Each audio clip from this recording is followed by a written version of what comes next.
If your LDPlayer Multi-Instance keeps crashing in 2026, yep, that's actually a pretty common problem when you're running multiple emulators at once. The good news is we can fix it with a few simple adjustments. First, reduce the number of running instances. I mean, running too many at the same time can overload your CPU and RAM instantly. Next, make sure virtualization is enabled in BIOS.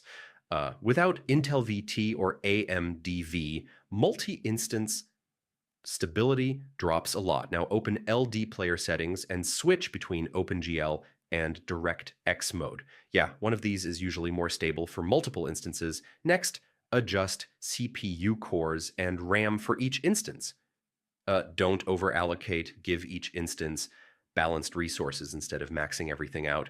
Also close heavy apps like Chrome, Discord, or recording software. I mean, background apps can easily push multi-instance into a crash. If the problem continues, disable Hyper-V. It can interfere with LDPlayer's virtualization system. You should also update LDPlayer and your graphics drivers.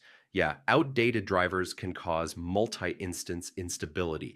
Now try clearing cache or using the repair option in Multi-Instance Manager. I mean, corrupted instance data can cause random crashes. If you're still having issues, make sure LDPlayer is installed on an SSD. HDDs can struggle with multiple instances running at once.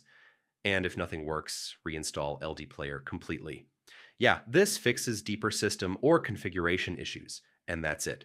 One of these fixes should stop LDPlayer multi-instance crashes and make everything stable again.